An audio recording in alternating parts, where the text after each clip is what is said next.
There is an epidemic happening in men today. Weakness and comfort has taken place of strength and purpose. Masculinity is labeled as toxic, and women are now the ones who define what a man is, more than men are.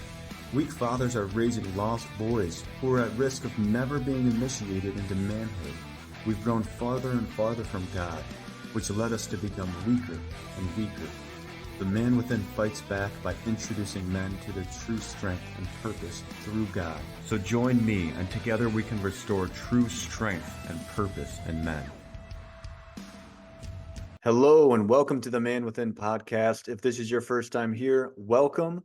The Man Within helps men grow into godly manhood by introducing them to biblical masculinity and doing anything and everything we can do to help men grow physically, financially, mentally, and spiritually. Like Proverbs 27:17 says, iron sharpens iron, so too does man sharpen man.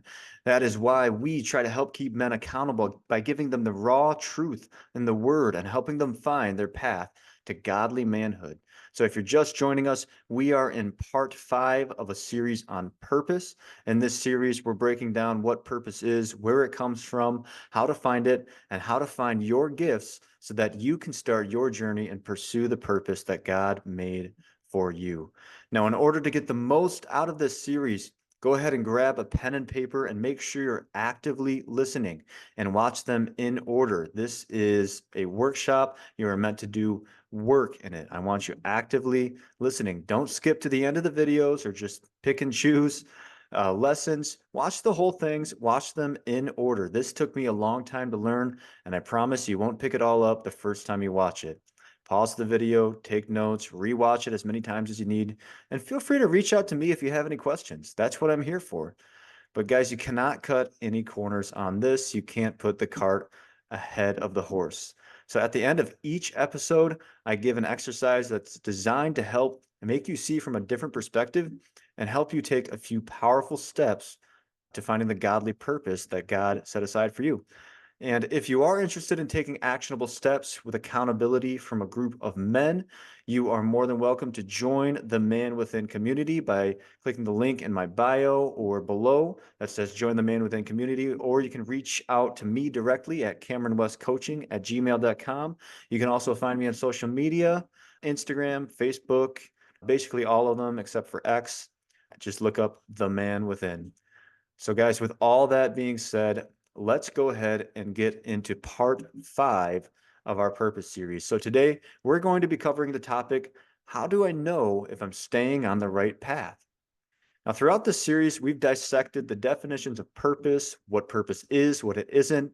And in the last episode, we defined what a calling is and how to find it and how it's different from purpose. Yes, there is a purpose and there's a calling. There is a difference. If you want to learn more about that, go ahead and watch the last episode. So again, if this is your first episode in the Purpose series, stop right here, go back and watch them in order. They're not that long, and there are specific exercises to complete in a specific order for a good reason. So assuming you have watched the last episode, now that we have a good definition of a calling and how to find it, we need to make sure that we're staying on that right path. We may have found a calling or a gift that God has shown us, but we're still not sure where to put all of our effort. Where do we put all of our energy? And how do we know if we're staying on God's path? Well, there are a few signs that will tell you whether or not you're on the right track. But just like anything God does, it's not always easily seen or understood. So that being said, I've listed out a few signs that will help you gain clarity and confidence in your direction. So number 1, your desires will be more centered on God. As you grow, you want to make sure you're growing in the right direction. Just like in business, you want to keep track of the numbers to know whether or not you're actually making progress. When it comes to your calling, you want to take an audit of your thoughts and your desires. Back when I was first building my relationship with God, and I didn't notice this at the time, I was surrounding myself with a lot of negative energy. And what I mean by this is I was surrounding myself with a lot of secular activity. I was trying to find happiness and joy and connection by going out to the bars. I was listening to emo and grunge and eventually very sexually charged music. The shows and the movies I watched got increasingly darker, and the friendships I had brought me down instead of filling me up. Basically, I was just trying to fulfill the desires of the flesh from the world. That's a double negative. Not only was I not pursuing God, I was seeking out desires instead of purpose. Now, a verse that shed a lot of light on my negative condition was Philippians 4:8, which says, "Whatever is true, whatever is noble, whatever is right, whatever is pure, whatever is lovely, whatever is admirable, if anything is excellent or praiseworthy, think about such things." Guys, this is huge. And a lot of people overlook what the Apostle Paul was actually saying here. He's giving us a way out of depression, out of that gloomy world, out of that darkness, instead of falling into the traps that are set by the world. He's giving us a way out. Now, if you think about it, God is the source of all things good. And God should be our main target, our main vision at all times. Why should we be spending any of our energy thinking about anything else?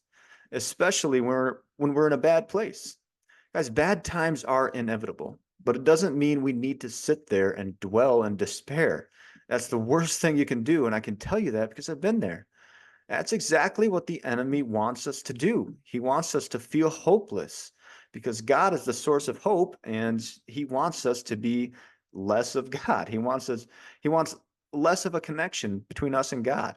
So think about it this way. When Paul tells us to think about good things, mainly, think about God, think about goodness, he's also telling us not to surround ourselves with things that are ignoble. Whatever is wrong, whatever is impure, whatever is lonely, whatever is detestable, disgusting, whatever is dark instead of light. Guys, the more you do that, the darker your outlook on life and the blurrier your path becomes, and the farther away you get from God and the truth.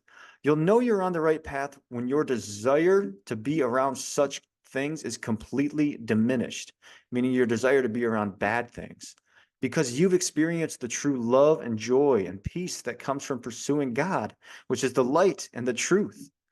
Your thoughts, when you are on the right calling, your thoughts will be more focused on things that move you closer to God and closer to your goals. Your decisions moving forward will be influenced by how the outcome may actually benefit you or harm you when it comes to your calling. You'll listen to more Christian music and less of everything else. You'll want to spend more time in church, and you want to be more selective with your relationships. If you notice that your desires are moving more towards God, that is a great sign that you're on the right path. Number two, you will be tested in ways that benefit you.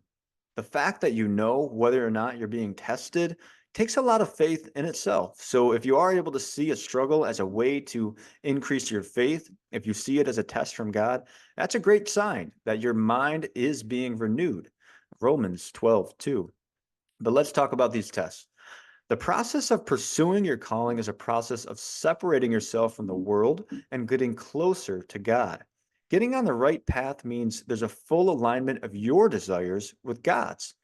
You need to understand that as you start to reject the ways of the world is going to reject you back. There aren't too many guarantees in this life, but I'll give you one.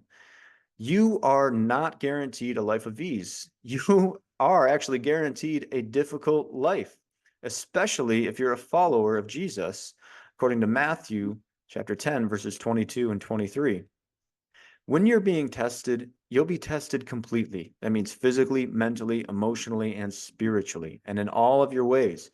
And just being able to see them as tests says a lot for where you're at in your faith. So good on you if you can see them as tests and ways to increase your faith.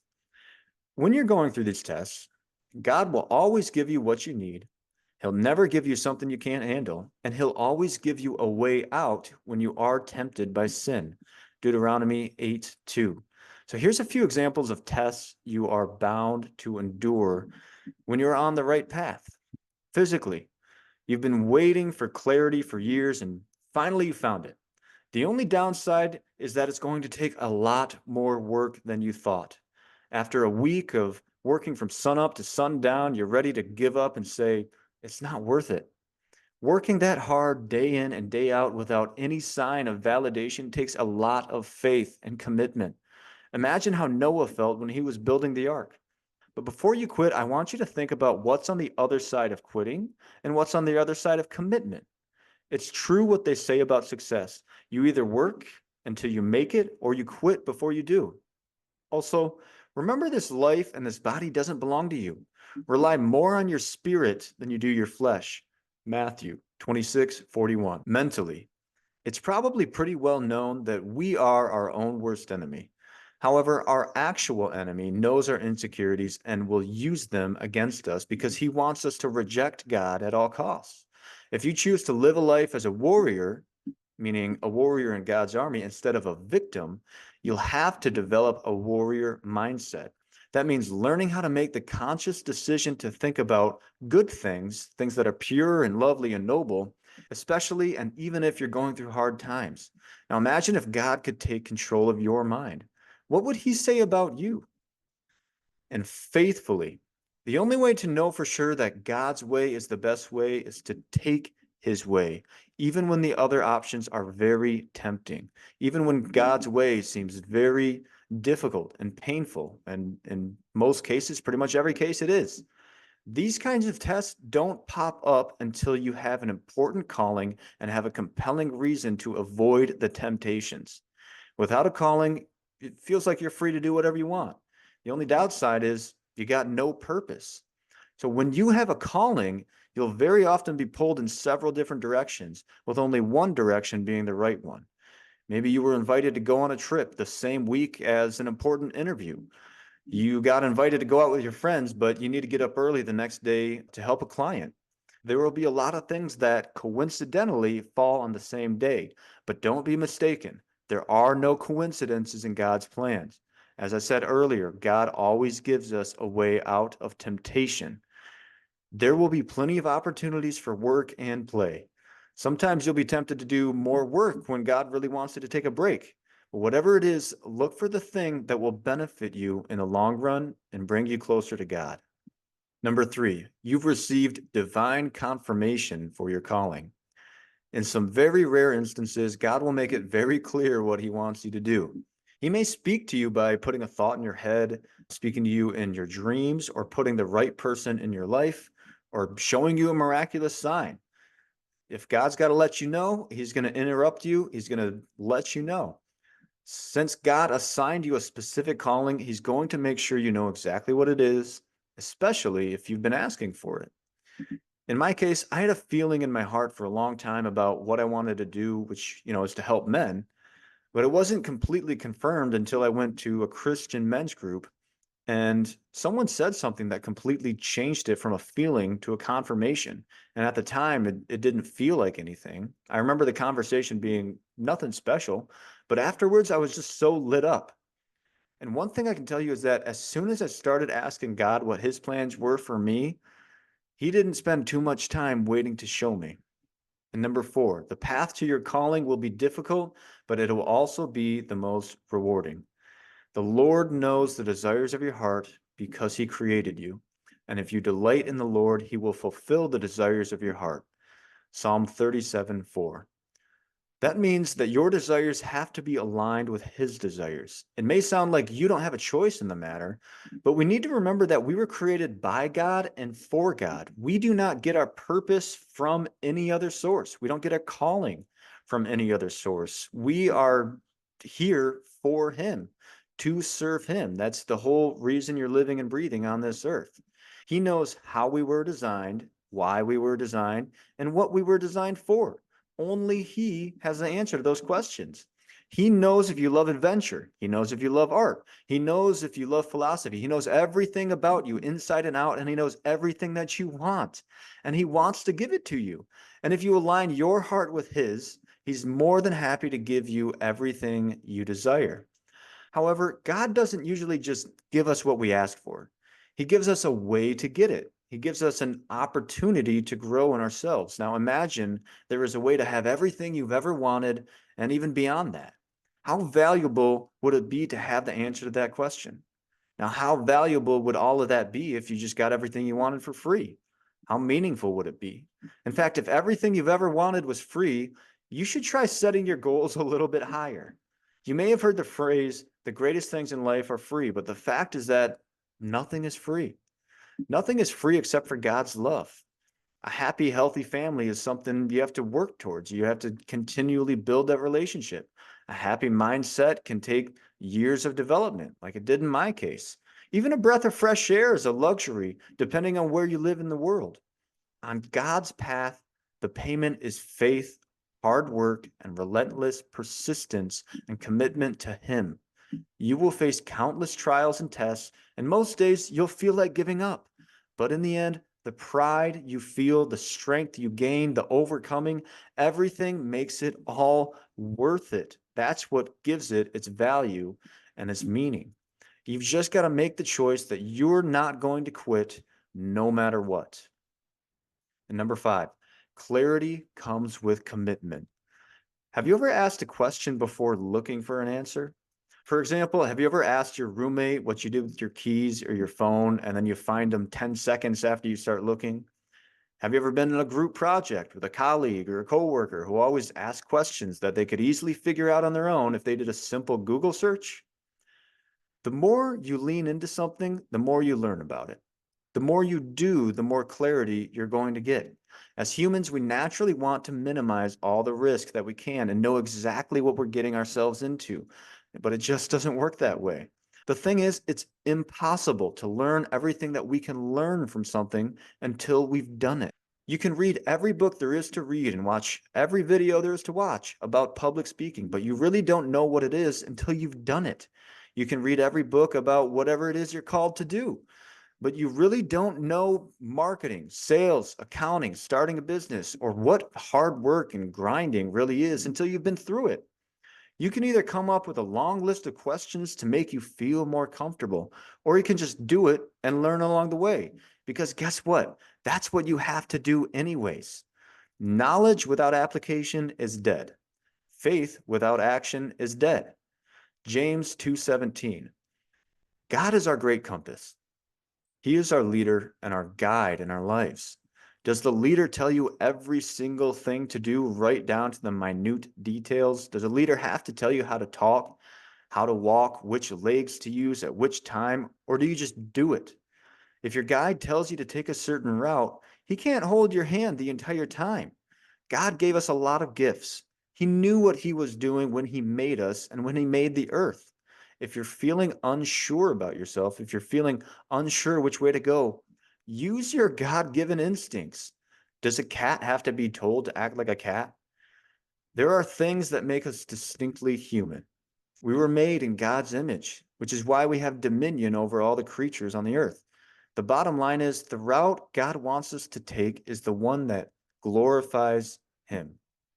It may not seem instinctual to us, but everything we have, all of our gifts, was uniquely designed for us to pursue that purpose and that calling that God placed within our hearts.